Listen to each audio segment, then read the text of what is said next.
भूर्भुवः स्वः तत्सवितुर्वरेण्यं भर्गो देवस्य धीमहि धियो यो नः प्रचोदयात्।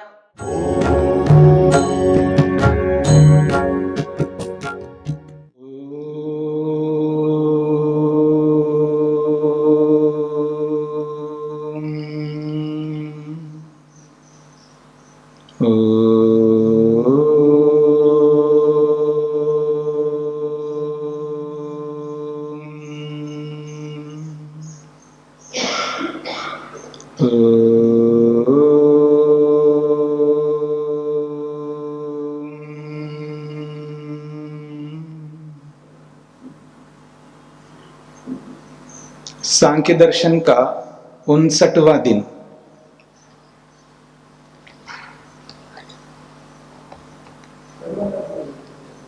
प्रसंग हमारा चल रहा है अद्वैत का। तो अद्वैत का खंडन किया गया है। आत्मा परमात्मा का अंश नहीं है, उसका खंडन किया है। और प्रकृति भी परमात्मा का अंश नहीं है, उसका भी खंडन कर दिया। और आत्मा और प्रकृति दोनों एक साथ मिलकर के परमात्मा के अंश बनते हों, उसका भी खंडन किया जा रहा है। न उभाभ्याम तेनैव, प्रकृति जीवात्माभ्याम उभाभ्याम सह अपि न अद्वैतम गतो भवति। वो कहते हैं प्रकृति और जीवात्मा ये दोनों एक साथ अद्वैत को प्राप्त नहीं होते हैं। अर्थात ये दोनों एक साथ जाकर के भगवान में मिल जाए और वो परमात्मा स्वरूप हो जाए, ऐसा नहीं हो सकता। तेन एव, तेन पूर्वोक्तेन एव लिंग भेद प्रत्यक्षवाद रूपेण हेतुना। प्रमाण वही है, हेतु वही है, उन्हीं दो कारणों से। उन दो कारण कौन से हैं? आत्मा का जो कारण बताया था कि लिंग भेद, वह कारण बताया। आत्मा का लिंग अलग है और परमात्मा का लिंग अलग है। तो दोनों के लिंग, दोनों के लक्षण, दोनों के स्वरूप, दोनों के गुण, दोनों के धर्म अलग अलग है। इसलिए आत्मा परमात्मा का अंश नहीं हो सकता। और प्रकृति परमात्मा का अंश नहीं बन सकती है, उसमें प्रत्यक्षवाद का हेतु दिया था। प्रत्यक्ष रूप से जो हम देखते हैं उसका खंडन हो जाएगा, यानी प्रत्यक्ष का खंडन होगा। प्रत्यक्ष क्या है? प्रकृति नाशवान है पर परमात्मा नाशवान नहीं है, तो ये प्रत्यक्ष का खंडन हो जाएगा। तो हेतु वही है, बस अंतर यह है कि एक एक करके अंश नहीं बन सकता, दोनों एक साथ मिलकर के भी अंश नहीं बन सकते। बस इतना ही इसका अभिप्राय है। तो सूत्रार्थ आप लिख सकते हैं,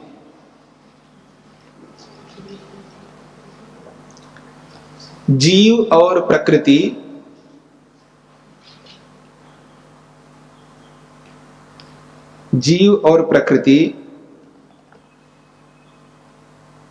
एक साथ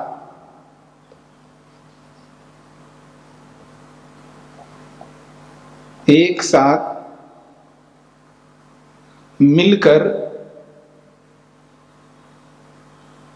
जीव और प्रकृति एक साथ मिलकर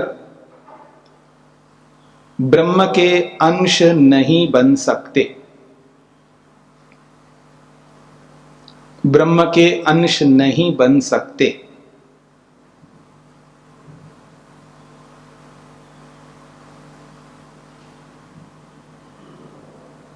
पूर्वोक्त हेतुओं से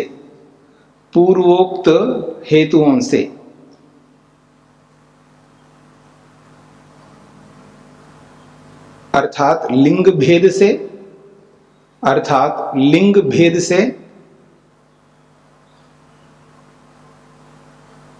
लिंग भेद से और प्रत्यक्ष का विरोध आने से।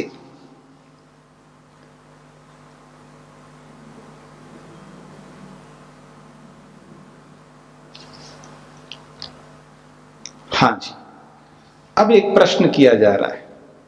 आपने अद्वैत का खंडन किया है, आत्मा परमात्मा का अंश नहीं हो सकता, इसका आपने खंडन किया है। प्रकृति भी परमात्मा का अंश नहीं बन सकती, इसका भी आपने खंडन कर दिया। आप अद्वैत का खंडन कर रहे हो, पर श्रुति में अद्वैत का प्रतिपादन क्यों किया है, ये प्रश्न कर रहे हैं। कह रहे हैं कथम तर्हि अद्वैत कथनम श्रुतौ। श्रुतौ, श्रुति में अद्वैत का प्रतिपादन क्यों किया गया है। जब आप अद्वैत का खंडन कर रहे हो तो अद्वैत का प्रतिपादन क्यों किया श्रुति में, कहां पर किया है, तो प्रमाण के रूप में प्रस्तुत कर रहे हैं। आत्मा वा इदम एक एव अग्रे आसीत, ये ऐतरेय उपनिषद का वचन है। आत्मा वा इदम एक एव अग्रे आसीत, कहते हैं आत्मा वा इदम एक एव, केवल आत्मा ही था, एक ही था, अग्रे पहले केवल आत्मा था और कुछ नहीं था। इस वचन से ये स्पष्ट होता है, पहले का मतलब किससे पहले, इस सृष्टि से पहले, इस संसार से पहले, सृष्टि उत्पत्ति से पहले केवल मात्र आत्मा ही एक था और कुछ नहीं था। तो इस प्रमाण से ये पता लगता है कि केवल आत्मा था। तो अद्वैत का कथन हो ही रहा है ना, एक ही था ना, दो नहीं थे, तीन नहीं थे, एक ही था। तो केवल आत्मा था, इससे ये स्पष्ट होता है कि अद्वैत का प्रतिपादन श्रुति कर रही है और आप अद्वैत का खंडन करते हो, ऐसा प्रश्नकर्ता भूमिका के रूप में यहां पर प्रस्तुत किया। अब इसका समाधान महर्षि कपिल कर रहे हैं। अन्य परत्वम अविवेकानाम तत्र, वो कहते हैं अन्य परत्वम अविवेकानाम, ये अविवेकियों के लिए है, विवेकियों के लिए नहीं है। कहते हैं तत्र श्रुतौ खलु अद्वैत कल्पनम विवेक रहितानाम एव। श्रुति में जो अद्वैत परक अर्थ दिखाई दे रहा है आपको, वो अविवेकियों के लिए है। अब देखने वाले की दृष्टि ठीक नहीं है तो हम क्या करें,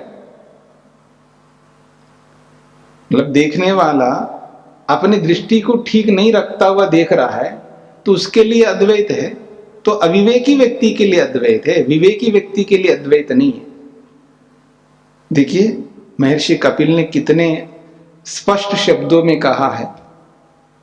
ये जो अद्वैत को लेकर के जो चलता है व्यक्ति, जो अद्वैतवाद को लेकर के चलता है, उसके लिए महर्षि कपिल स्वयं कह रहे हैं अविवेकानाम, ये तो अविवेकी व्यक्ति है।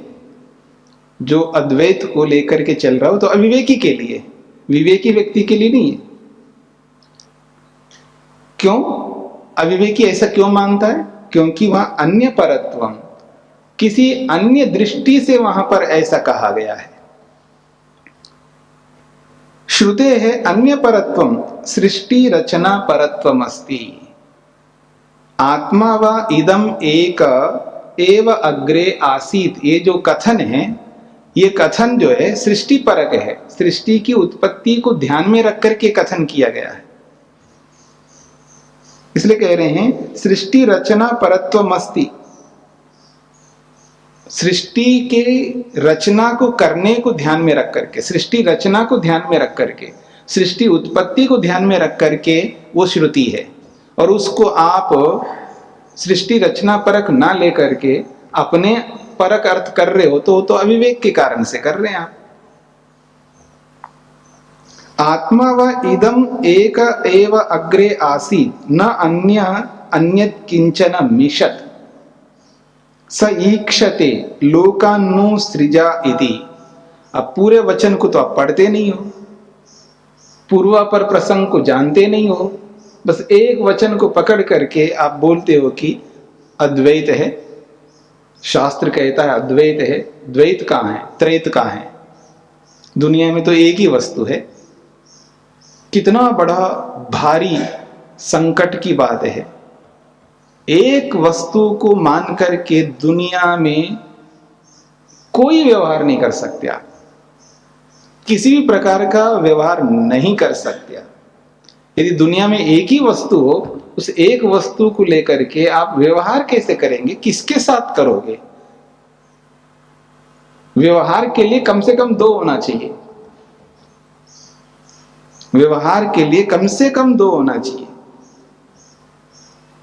दो से अधिक हो तो और अच्छा व्यवहार हो जाएगा, लेकिन कम से कम दो व्यक्ति हो, दो वस्तु हो तो व्यवहार कर सकते। मैं अपने आप से क्या बात करूंगा? अपने आप से बात करने का मतलब कोई कहे कि हाँ जी अपने आप से भी बात कर सकता है, सदा थोड़ा करेगा, कभी कर लेगा हाँ जी मैं क्या था, क्या हो गया, ऐसे सोच रहा था, तो ये अपने आप से बात करने की बात हो गई। लेकिन हमेशा मैं ऐसे थोड़ा बात करूंगा। मैं आपको कुछ दूंगा, आपसे कुछ लूंगा, मैं अपने आप को क्या दूंगा, अपने आप को क्या लूंगा? आप मार्केट में जाते हो तो आप और दुकानदार एक ही है, फिर एक ही है तो उसको पैसे देने की क्या जरूरत है? ले लो ना सामान।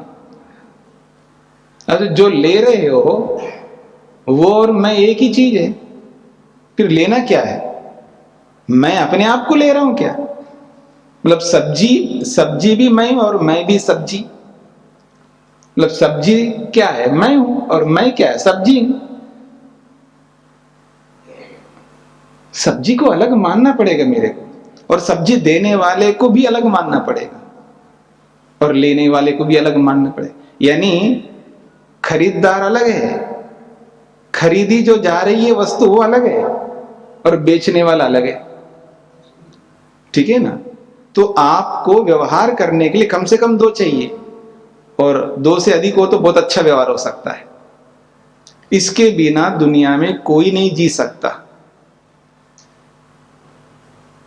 रो क्यों रहे हो? गया कौन है? आप तो यहीं पर खड़े हो ना भाई। किसी के मरने पर आप रोते हो, चिल्लाते हो, परेशान होते हो, दुखी हो रहे हो। दुखी काहे को हो रहे हो? आप मरे थोड़े, यहीं तो हो ना, नहीं तो ये गए ना। वो अलग थोड़ा है, आप ही तो थे हो। उसको अलग कैसे मान रहे हो? आप ही हो, आप तो खड़े हो ना। फिर देखना कैसे व्यवहार करोगे। पत्नी अलग थोड़ी है, पति पत्नी है, पत्नी पति है। कैसे व्यवहार कर सकते हो आप? शिष्य भी वही है और गुरु भी वही है, मूर्ख भी वही है और बुद्धिमान भी वही है, डाकू लुटेरा भी वही है और भगवान भी वही है। कैसे चल सकते हो आप? इसलिए आदि शंकराचार्य को कहना पड़ा, यदि आत्मा को परमात्मा का अंश मानते हो तो परमात्मा डाकू चोर लुटेरा बन जाएगा, ऐसा उनको कहना पड़ा। इसलिए आत्मा परमात्मा का अंश नहीं है, ये भी कहना पड़ा उनको। फिर भी अंश कहा जाता है तो उन्होंने कहा अंश इव अंश, अंश के समान है, अंश नहीं है, ऐसा उनको कहना पड़ा। और नहीं कहे तो फंसते वो भी, हाँ याद रखना। उनको कहना पड़ा, लिखना पड़ा, अपना मुख्य ग्रंथ वेदांत में उनको लिखना पड़ा ये बात। इसलिए आत्मा अलग है, परमात्मा तो अलग है ही है, और प्रकृति भी अलग है। तो यही कहना चाह रहे हैं, फिर भी अद्वैत का कथन होता है, वो तो अविवेकाना, अविवेकी व्यक्तियों के लिए। आप समझ नहीं पा रहे हो किस प्रसंग में वो बात कही जा रही है। क्या कही जा रही है देखिएगा, आत्मा व इदम एक एव अग्रे आसीत। अग्रे पहले, पहले का मतलब है सृष्टि की रचना से पहले, सृष्टि की उत्पत्ति से पहले केवल मात्र आत्मा एक ही था, न अन्यत किंचन मिशत। ये पकड़ने वाली बात है। वो कहते हैं न अन्यत किंचन, और कोई वस्तु आत्मा के अलावा और कोई वस्तु न मिशत, कोई चेष्टायमान नहीं था। देखो क्या कहना चाह रहे, सृष्टि की रचना से पहले चेष्टा से युक्त आत्मा के अतिरिक्त और कोई नहीं था, तो कैसे होंगे? परमात्मा तो सर्वज्ञ है, सर्वशक्तिमान है, वो तो चेष्टायमान है। और प्रकृति वैसे जड़ वस्तु है, वो तो चेष्टायमान हो नहीं सकती। रही हमारी, हम तो वैसे मूर्छित पड़े थे, बिना शरीर के हम चेष्टा नहीं कर सकते। मेरी बात समझ रहे हैं? हम सब आत्माएं सृष्टि की उत्पत्ति से पहले भी थे, लेकिन हम चेष्टायमान नहीं थे, हम चेष्टा नहीं कर सकते थे। क्यों? क्योंकि शरीर ही नहीं है, तो कैसे चेष्टा करेंगे? चेष्टा तब कर सकते हो जब आपके पास शरीर मिले, तो शरीर तो था नहीं। जब शरीर नहीं तो क्या करते आप? ऐसे पड़े रहते। तो आप भी चेष्टा रहित हैं, और प्रकृति तो है ही चेष्टा रहित। फिर चेष्टा से युक्त कौन था? परमात्मा ही था। तो केवल एक ही परमात्मा चेष्टा से युक्त था, यह कहना चाहते हैं। आत्मा वा इदम एक एव अग्रे आसीत, केवल एक आत्मा था जो मिशत, चेष्टा से युक्त था। स ईक्षते, उसी ने विचार किया, उसी ने ईक्षण किया। इच्छा का मतलब होता है विचार करना, सोचना।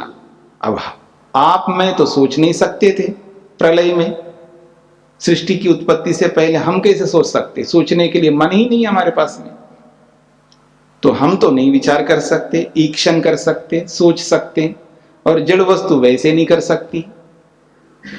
तो केवल कौन था? परमात्मा था। किस रूप में था? मिशत, चेष्टा से युक्त था, यानी प्रयत्न कर रहा था। किसके लिए? सृष्टि बनाने के लिए। ईक्षते, वो ईक्षण कर रहा था, विचार कर रहा था। लोकान्नु सृजायति, क्या ईक्षण कर रहा था? मैं लोक बनाऊं, मैं संसार बनाऊं, ऐसा विचार कर रहा था। मैं इन आत्माओं को देखो कैसे बिचारे पड़े हैं, मूर्छित बिचारे हैं हम लोग। हाँ, हमेशा बिचारे रहेंगे, याद रखना। लाचार हैं हम लोग, और बोलो भिखमंगे हैं हम लोग, भीख मांगते रहते हम लोग। आनंद की भीख नहीं मांगते। जैसे भिखारी होता है ना, किसी के पास जाकर के दो ना, अब वो 1 रुपए का जमाना, 2 रुपए का जमाना गया है ना, अब लेता ही नहीं। 10 का नोट कम से कम लेगा वो, 5 रुपए का सिक्का 2 तो भी नहीं लेता वो। हाँ, मतलब वो कहता है कि 5 का नहीं चलता। कहीं कहीं ये सिक्के भी नहीं चलते, कहीं कहीं ये 1 रुपए 2 रुपए के सिक्के कहीं कहीं लेते नहीं है। मतलब सरकार की ओर से तो विधान है लेने का, लेकिन कई जगहों पर लेते नहीं इनको। अब तो 10 रुपए से कम कोई पैसा ही नहीं है, तो भिखारी दो ना, पीछे पड़ता रहा, दो दो दो। तो हम लोग क्या करते हैं? हम लोग भी भगवान के पीछे पड़ते, आनंद दो आनंद दो आनंद दो। अंतर क्या हुआ? कोई पैसा मांग रहा है, कोई आनंद मांग रहा है। मांगने वाले हैं नहीं हम, मांगते हैं ना हम लोग। और जो मांगने वाला है ना, वो कौन है? मांगने वाला तो बेचारा ही होता है। तो हम तो बेचारे हैं, हम तो मांगते हैं। दुनिया में कौन नहीं मांगता? अगर वो मनुष्य है, वो मांगे बिना जी नहीं सकता, उसको तो मांगना ही पड़ेगा। अब मांगने के तरीकाएं अलग हैं, विधि अलग अलग हैं। कोई पत्नी से मांगता है, कोई पति से मांगती है, कोई अध्यापक से मांगता है, कोई विद्यार्थी से मांगता है, कोई मित्र से मांगता है, कोई पड़ोसी से मांगता है। मांगने के जो प्रकार है वो अलग अलग हो सकते हैं, लेकिन मांगे बिना कोई जी नहीं सकता। मेरी बात समझ रहे ना? तो हम तो बेचारे हैं, हम तो कुछ नहीं कर सकते। तो चेष्टा जो करने वाला है वो ईश्वर है, और ईक्षण करने वाला जो ईश्वर है, इसलिए कहा गया आत्मा वा इदम एक एव अग्रे आसीत। केवल एक आत्मा था जो मिशत चेष्टायमान था, चेष्टा कर रहा था, प्रयत्न कर रहा था। और स ईक्षत, वो ईक्षण किया उसने। किस लिए? लोकान्नु सृजायति, मैं लोगों को बनाऊं, इस संसार को बनाऊं, ऐसा ईक्षण किया था। सृष्टितः पूर्वं चेष्टमानो ब्रह्मात्मा ही आसीत, जीवात्मनो निश्चेष्टा आसन, प्रकृतिरपि निश्चेष्टा आसीत। स्पष्ट शब्दों में इन्होंने लिख दिया है भाष्यकार ने। कहते हैं सृष्टितः पूर्वम, इस संसार की उत्पत्ति से पहले, चेष्टामानो ब्रह्मात्मा ही आसीत, चेष्टायमान प्रयत्नशील केवल ब्रह्म ही था और कोई नहीं था। जीवात्मनः निश्चेष्टा आसन, और जीवात्मा सब निश्चेष्ट थे, चेष्टा रहित थे, मूर्छित थे। और प्रकृतिरपि निश्चेष्टा, और प्रकृति तो मूर्छित है ही है, वो कभी भी चेष्टायमान नहीं बन सकती प्रकृति। सूत्रार्थ।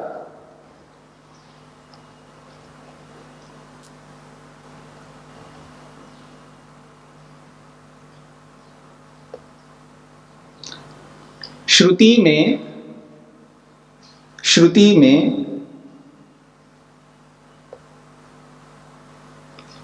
अद्वैत परक वचन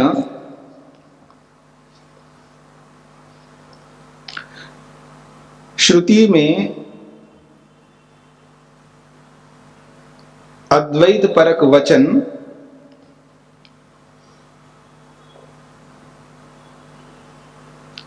सृष्टि निर्माण के लिए है।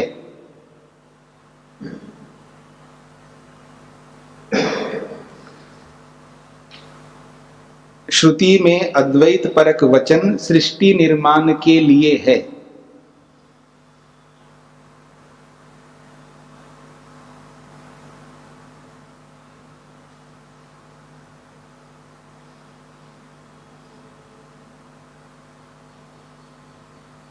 सृष्टि निर्माण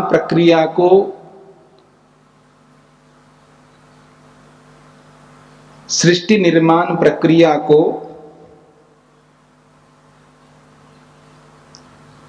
ध्यान में न रखने वाले,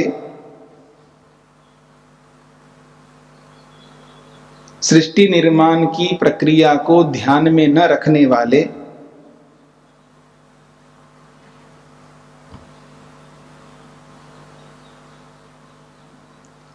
अविवेकी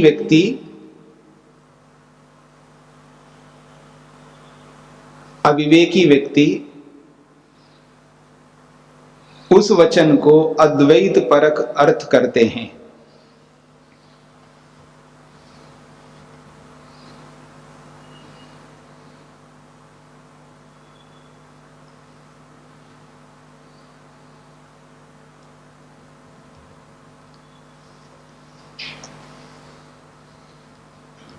हाँ जी, ठीक हो गया।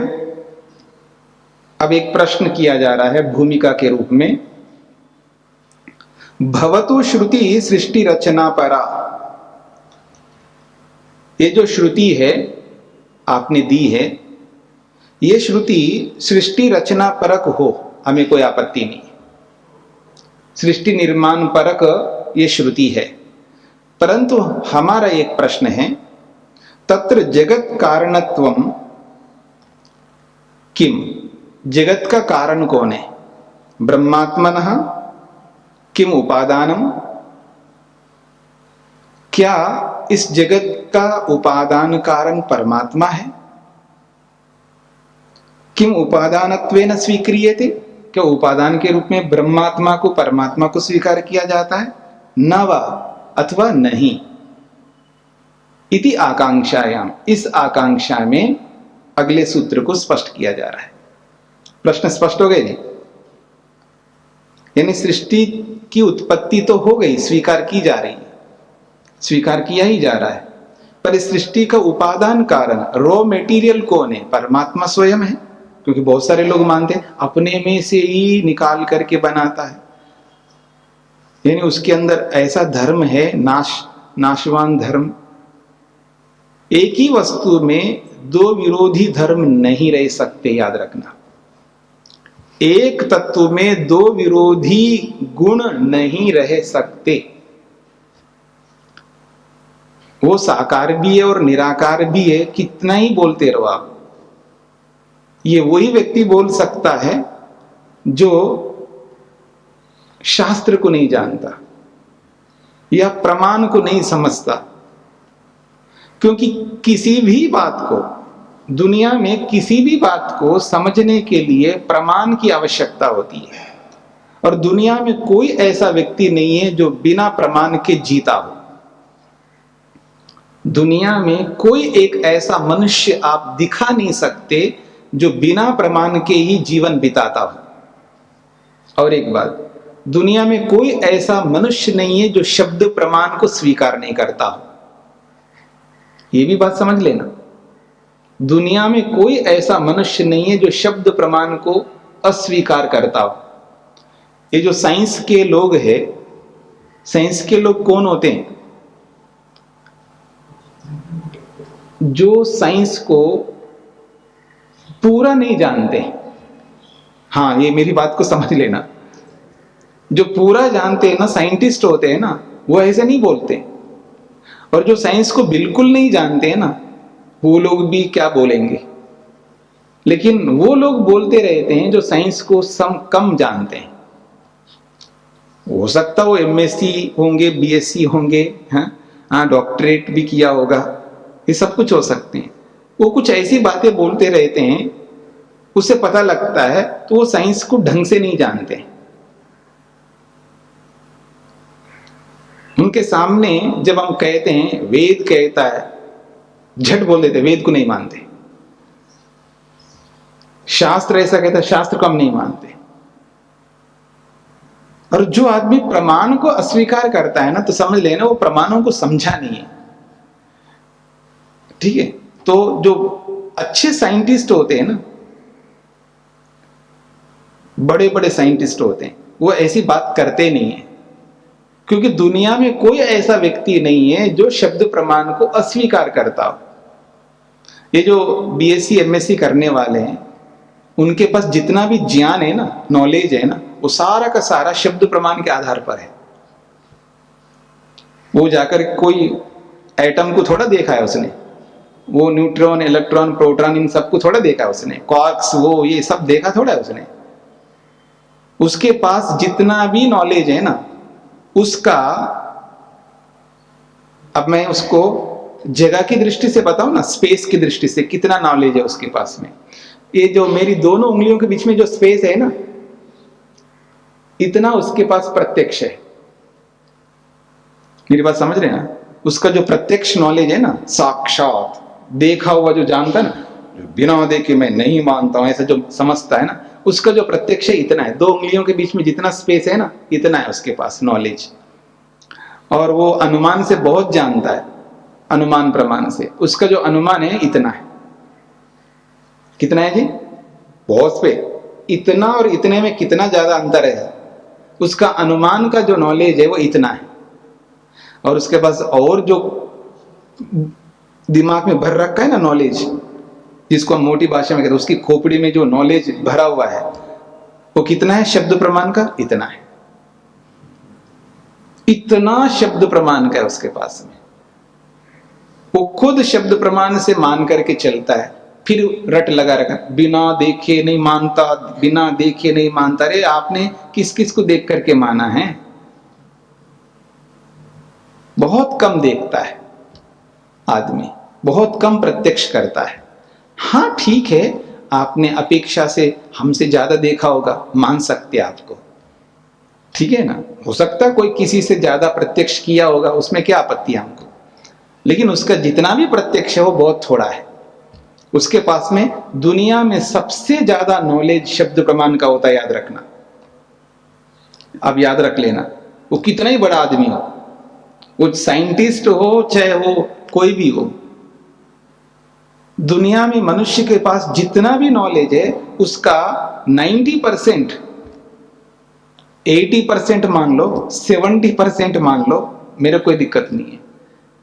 मतलब 60 to 90% उसके पास जो नॉलेज होता है वो शब्द प्रमाण का होता है।